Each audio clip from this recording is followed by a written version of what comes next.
Door bell बजी तो विवेक ने उठकर दरवाज़ा खोला। अरे निकिता तुम? उसने हैरानी से पूछा। विवेक, मैं तुम्हें सरप्राइज़ देना चाहती थी, इसलिए बिना बताए तुम्हारे घर चली आई। अच्छा किया जो आ गई। आओ अंदर आओ, विवेक ने कहा और फिर निकिता को ड्राइंग रूम में बिठाकर पत्नी सुरभि को बुलाने अंदर चला गया। निकिता मुंबई में अकेली रहती थी। करीब 4 महीने पहले ही उसके ऑफिस जाते समय बस में विवेक से मुलाकात हुई थी। फिर एक दिन शाम को इत्तेफाक से उनकी मुलाकात बस स्टॉप पर हो गई। निकिता काफ़ी देर से बस का इंतज़ार कर रही थी। विवेक उधर से ही अपनी मोटरसाइकिल से गुज़र रहा था। उसे देखकर रुक गया। विवेक के आग्रह पर वह उसके साथ चलने को तैयार हो गई। निकिता, तुम्हारा यहाँ कोई रिश्तेदार या जान पहचान वाला तो होगा ना? विवेक ने यूं ही बातों बातों में पूछ लिया। नहीं, मेरा यहाँ कोई रिश्तेदार या जान पहचान नहीं है। कोई बात नहीं, तुम मुझे अपना दोस्त समझ कोई भी ज़रूरत पड़ने पर बेहिचक कह सकती हो। हाँ ज़रूर, निकिता बोली। फिर विवेक ने उसे अपने परिवार के बारे में बता दिया। रात को वो पलंग पर लेटी तो विवेक के बारे में देर तक सोचती रही। उसके साथ उसे मेल जोल बढ़ाना चाहिए या नहीं। हालांकि उसे विवेक की स्पष्टवादिता पसंद आई थी। ऐसे तमाम पुरुष होते हैं जो शादीशुदा होते हुए भी लड़कियों से ये कहकर दोस्ती करते हैं कि वे अनमैरिड हैं, या फिर ऐसे लोग लड़कियों से दोस्ती करने को उत्सुक रहते हैं जिनकी अपनी पत्नी से मनमुटाव चलती रहती है। पर विवेक के साथ ऐसा कुछ नहीं है। फिर उसके लिए तो अच्छा ही होगा कि यहाँ कोई पहचानने वाला तो रहेगा। फिर दोनों अच्छे दोस्त बन गए थे। कभी कभार फ़ोन पर बात कर लेते या कभी साथ बैठकर चाय नाश्ता कर लेते। विवेक थोड़ी देर में लौटा। साथ में विवेक की पत्नी सुरभि भी थी। बोला, निकिता, ये है मेरी पत्नी सुरभि, और सुरभि, ये है निकिता मेरी दोस्त। हाय सुरभि, निकिता ने मुस्कुराकर कहा। हेलो, सुरभि ने सामने सोफे पर बैठते हुए कहा। विवेक भी उसकी बगल में बैठ गया। एक्सक्यूज़ मी, ज़रा अदिति को देख लूँ, कल उसका टेस्ट है। 5 मिनट बाद ही उठते हुए सुरभि बोली। एक्सक्यूज़ मी, ज़रा अदिति को देख लूँ, कल उसका टेस्ट है। 5 मिनट बाद ही उठते हुए सुरभि बोली। विवेक निकिता से इधर उधर की बातें करने लगा। फिर वह सुरभि से चाय नाश्ता लाने के लिए बोलने अंदर बेडरूम में आया। सुरभि, ये क्या तमीज़ है? निकिता, अदिति को पढ़ाने के बहाने तुम अंदर चली आई और यहाँ आकर मैगज़ीन पढ़ रही हो। खैर, अब कम से कम चाय नाश्ता तो बना ही सकती हो। विवेक धीरे से बोल रहा था, पर निकिता तक आवाज़ साफ जा रही थी। विवेक, तुमने पहले तो मुझे नहीं बताया कि कोई लड़की तुम्हारी दोस्त है, सुरभि कह रही थी। सुरभि, मैंने तुम्हें निकिता के बारे में बताया तो था। विवेक, मैं नहीं जानती थी कि तुम दोनों के बीच इतना गहरा रिश्ता है कि वह घर तक आ जाएगी, और वह भी मेरे रहते हुए, सुरभि ने गुस्से से कहा। सुरभि, मैं तो तुम्हें समझदार समझता था, पर तुम तो मुझ पर शक कर रही हो, विवेक ने कहा। अब कोई लड़की तुमसे घर पर मिलने आए तो मैं क्या सोचूं? निकिता सिर्फ मेरी अच्छी दोस्त है। दोस्त? कोई भी रिश्ता बनाने के लिए ये नाम काफ़ी अच्छा होता है, सुरभि ने कहा। शट अप, शर्म नहीं आती तुम्हें ऐसी बकवास करते हुए? तुम इतनी गिरी सोच की हो, मैं सोच भी नहीं सकता था, विवेक ने कहा। तुम्हें भी तो शर्म नहीं आई, पत्नी और बेटी के होते हुए दूसरी लड़की से रिश्ता रखते हुए, सुरभि गुस्से से बोली। सुरभि, बंद करो ये बकवास, जाओ चाय बना दो, विवेक उसकी बात काटते हुए बोला। मैं तुम्हारी गर्लफ्रेंड के लिए चाय बनाऊं? कभी नहीं, सुरभि ने साफ मना कर दिया। नेहा को इस समय समझाना या उससे रिक्वेस्ट करना बेकार समझकर विवेक खुद ही किचन में चला गया। थोड़ी ही देर में चाय की ट्रे लेकर वह ड्राइंग रूम में आया। विवेक, तुम क्यों परेशान हुए? निकिता बोली। विवेक व सुरभि की बातें सुन उसका मन कसैला हो उठा था, पर अपने हाव भाव से वह दिखाना नहीं चाहती थी कि उसने उनकी बातें सुन ली है। वह विवेक को अपने सामने शर्मिंदा नहीं होने देना चाहती थी। निकिता, अदिति को 1-2 लेसन समझ में नहीं आ रहे थे, सुरभि उन्हें समझा रही है। कल उसका टेस्ट है इसलिए मैंने ही चाय बना ली। विवेक ने होठों पर नकली मुस्कान लाते हुए कहा। चलो आज तुम्हारे हाथ की चाय पी जाए, निकिता कप उठाते हुए बोली। चाय पीकर वह जरूरी काम याद आ जाने के बहाने घर लौट आई। निकिता रास्ते भर सुरभि के बारे में सोचती रही। विवेक कहता था कि वो बहुत समझदार है, लगता है अभी तक उसे नहीं समझ पाया। आज सुरभि ने जैसा बर्ताव किया उससे तो यही लगता है कि वह कितनी छोटी सोच वाली है। खैर चाहे जैसी भी हो, है तो विवेक की पत्नी। यदि उसे पसंद नहीं तो विवेक से कोई भी संबंध नहीं रखेगी वह। उसकी वजह से उनके रिश्ते में कोई दरार पड़े ये ठीक नहीं। निकिता को गेट तक छोड़ विवेक अंदर आया तो अंदर का सीन देखकर वह हैरान रह गया। सुरभि जल्दी जल्दी अलमारी से अपने कपड़े निकालकर बैग में रखती जा रही थी। उसका चेहरा गुस्से से तमतमा रहा था। सुरभि, ये क्या कर रही हो तुम? उसने आश्चर्य से पूछा। मैं अब आपके साथ नहीं रह सकती। अच्छा होगा हम अपने रास्ते अलग कर ले। सुरभि, ये क्या बेवकूफ़ी भरी हरकत कर रही हो? विवेक ने कहा। बेवकूफ़ी मैं नहीं कर रही, आपने की है, जो बीवी के रहते हुए दूसरी लड़की से रिश्ता बनाया। चुप रहो, जो मन में आ रहा है बोलती जा रही हो, विवेक चिढ़कर बोला। सच्चाई कड़वी ही लगती है। मैं बहुत शरीफ समझती थी आपको, पर आपकी असलियत क्या है अब जान गई हूँ, सुरभि भी तेज़ आवाज़ में बोली। सुरभि, क्यों बेवजह बात का बतंगड़ बना रही हो? विवेक ने उसे समझाना चाहा। मैं बात का बतंगड़ नहीं बना रही हूँ, सच कह रही हूँ।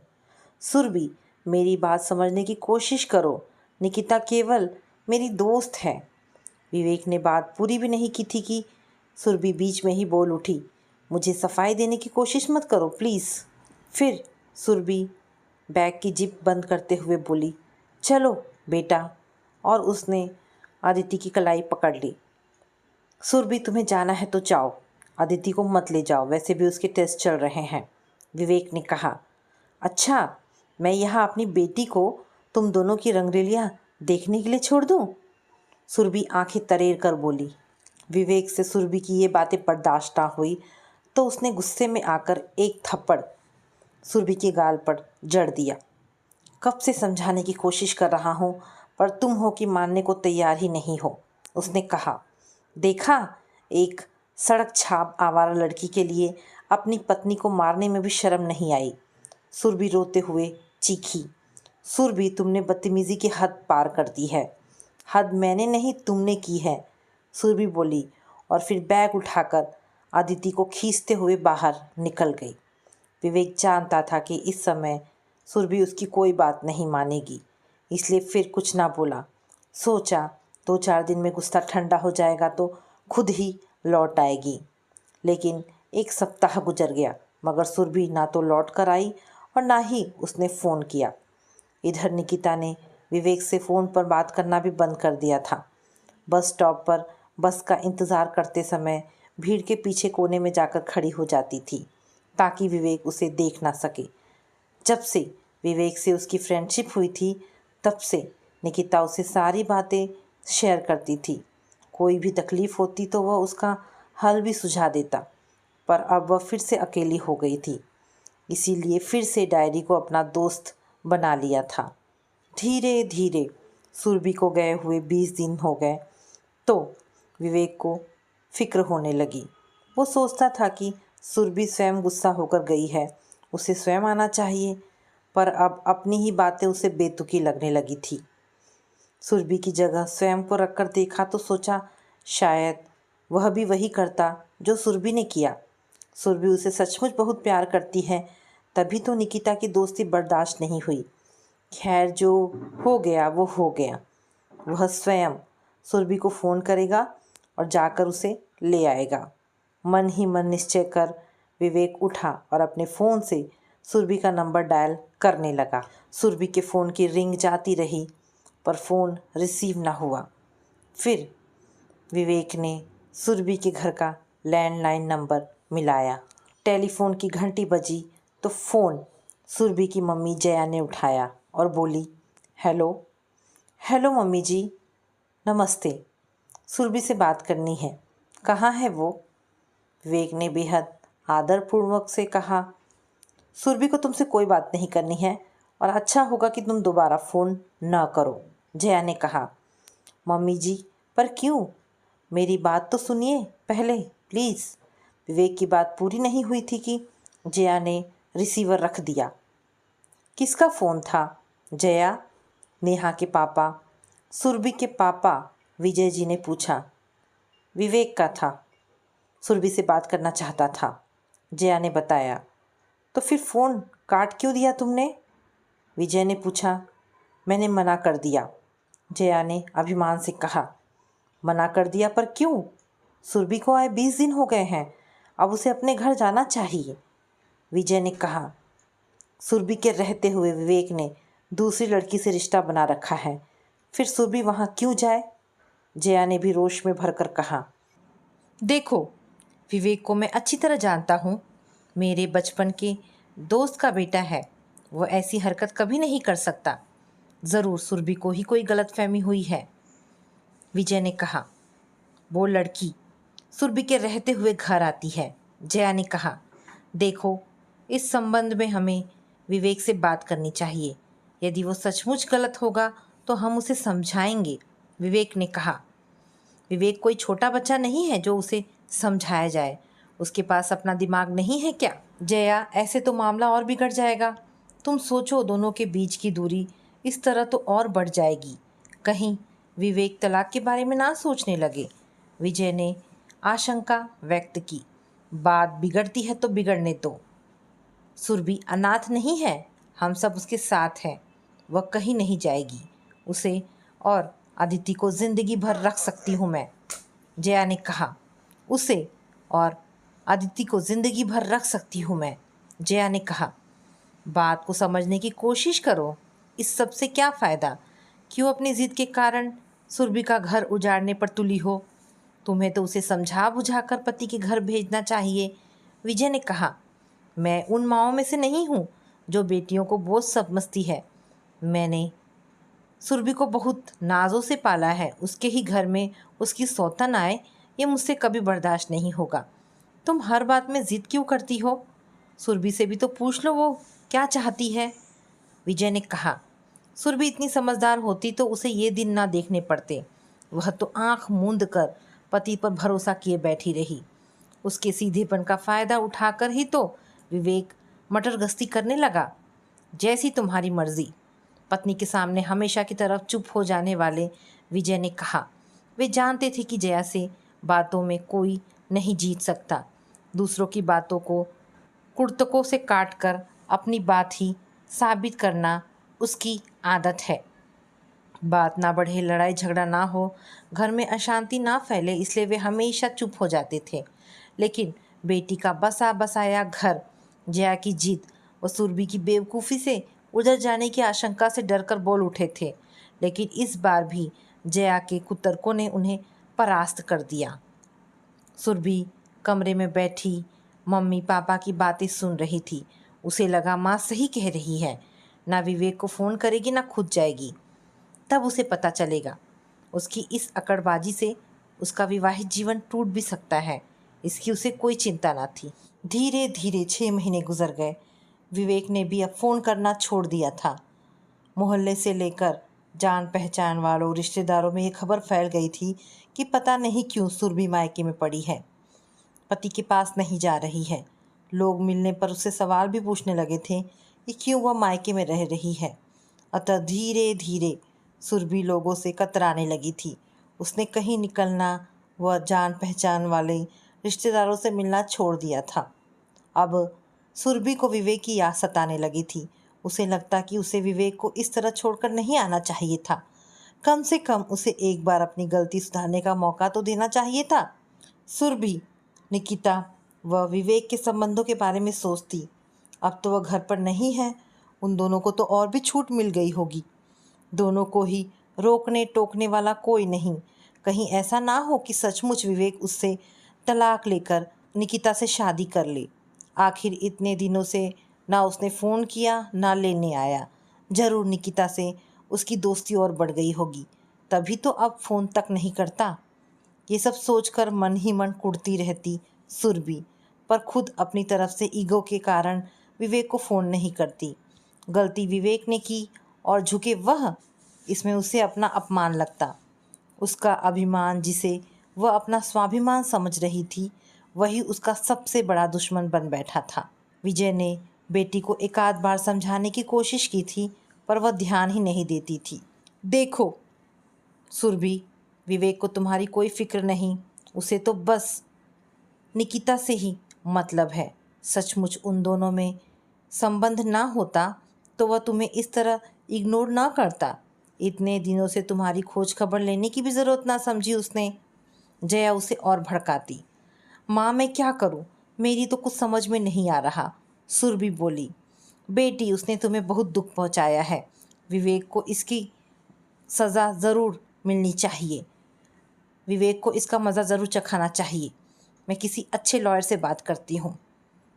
डाइवोर्स का नोटिस पहुँचेगा तो उसका दिमाग ठिकाने आ जाएगा। उस पर दहेज के लिए तुम्हें प्रताड़ित करने और दूसरी औरत से संबंध रखने का आरोप लगेगा, तब पता चलेगा। माँ, ये सब करने की क्या ज़रूरत है?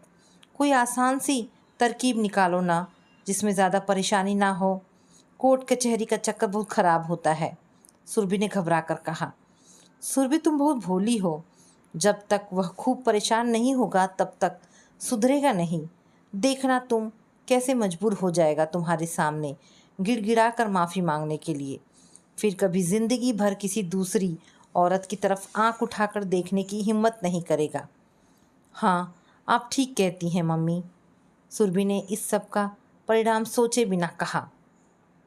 कुरियर वाले ने ऑफिस में विवेक के पर्सनल नाम का लिफाफा पकड़ाया तो सोचने लगा, क्या है इसमें। उतावलेपन से पैकेट खोला, पर उसमें से निकलने वाले पेपर को पढ़ते ही उसके होश उड़ गए। डाइवोर्स के पेपर्स थे। उस पर ऐसे आरोप लगाए गए थे, वह उनके बारे में सपने में भी सोच नहीं सकता था। उसने तुरंत सुरभि का नंबर डायल किया, फिर उधर से फ़ोन काट दिया गया। विवेक ने फिर लैंडलाइन पर मिलाया, रिसीवर जया ने ही उठाया। मम्मी जी, सुरभि कहाँ है? मुझे उससे ज़रूरी बातें करनी है, विवेक ने कहा। वो घर में नहीं है, जया ने झूठ बोलकर फ़ोन काट दिया। विवेक परेशान हो उठा। जरा सी बात का इतना बड़ा बखेड़ा हो जाएगा, उसने कभी सोचा भी ना था। और सुरभि को क्या हो गया जो उससे बात भी नहीं कर रही? जाने किसके बहकावे में आकर इतना बड़ा कदम उठा लिया। ज़रूर मम्मी के इशारे पर चल रही है, जो बद दिमाग है। विवेक शुरू से जानता था उन्हें, तभी तो विजय पापा हमेशा उनके सामने चुप रहते थे। किंतु ये नहीं पता था कि पूरी बात जाने बिना ही अपनी बेटी का घर उजाड़ने को तैयार हो जाएंगी। क्या हुआ विवेक, बहुत परेशान हो? उसके सहयोगी व दोस्त अजय ने पूछा। कुछ नहीं यार, विवेक ने कहा। कुछ तो ज़रूर है, पर मुझे नहीं बताना चाहते हो तो मत बताओ।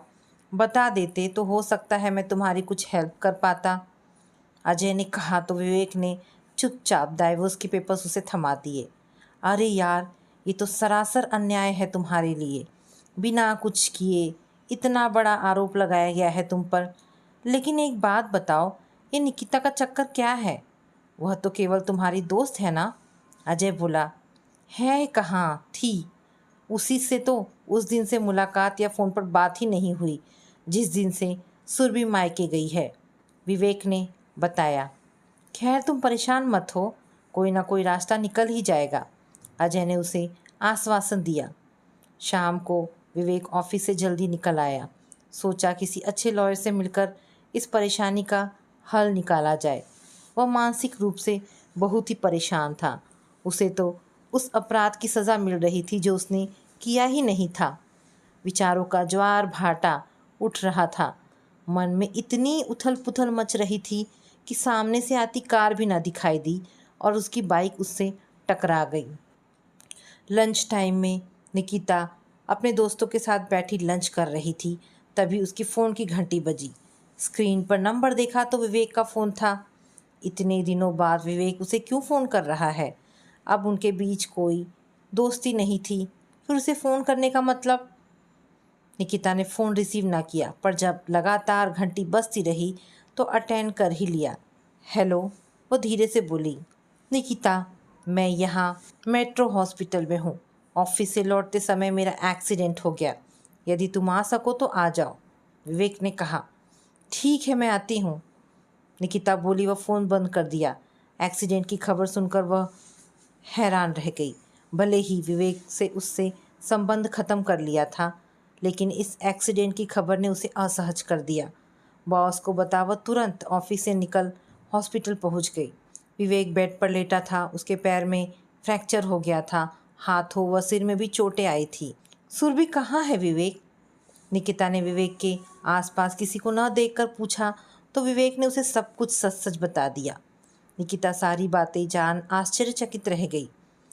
विवेक और सुरभि के बीच आज डाइवोर्स की बातें शुरू हो गई, और वे भी उसकी वजह से। और तब जब ऐसा कुछ है भी नहीं। फिलहाल उसने विवेक की देखभाल शुरू कर दी। निकिता, अगर मैं जानता था कि सुरभि इतनी छोटी सोच विचारों की है तो मैं उसे तुम्हारे बारे में बताता ही नहीं, विवेक ने कहा। विवेक दवा लेकर सो गया तो निकिता बाहर निकल आई। उसने कुछ सोचा, फिर विवेक के फ़ोन से सुरभि का नंबर लेकर उसे फ़ोन किया। वह विवेक के एक्सीडेंट की खबर दी।